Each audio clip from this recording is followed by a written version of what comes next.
আল্লাহ পাক তার সমস্ত সৃষ্টিকে মাফ করে দেন ইল্লা, তাদেরকে ব্যতীত।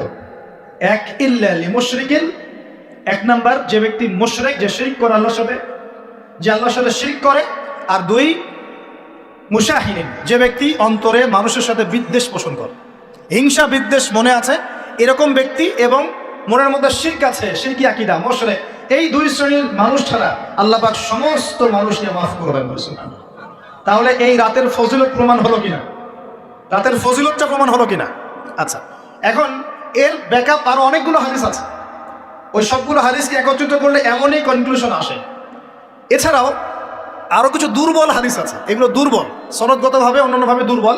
ওখানে আরো কিছু পয়েন্ট পাওয়া যায় যে আর কাকে কাকে আল্লাহ পাক মাফ করেন না। সবাইকে তো মাফ করেন, আর কাকে কাকে করেন না। এই হাদিসে দুটো পেয়েছি, এটা একদম অকাট্য।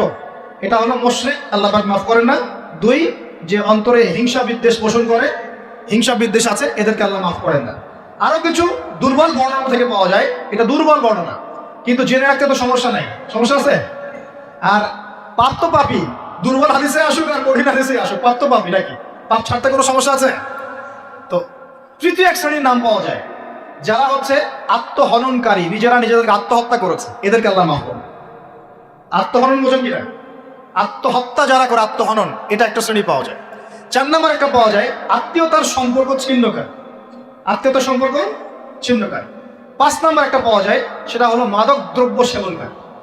মাদক দ্রব্য সেবনকারী, যুবকরা খুব ভালো করে শোনেন, মাদক দ্রব্য সেবনকারী আল্লাহ সবাইকে মাফ করেন, মাফ করছেন না।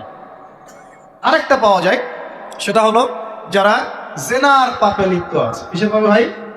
জেনার পাপ। এরকম আর কিছু ব্যাকআপ পাওয়া যায়, কিন্তু এগুলোর বর্ণনা দুর্বল। বর্ণনা কি? দুর্বল, কিন্তু পাপ তো পাপি নাকি? এই পাপগুলো তো পাপ, এই পাপগুলো করলে কি আল্লাহ খুশি হন?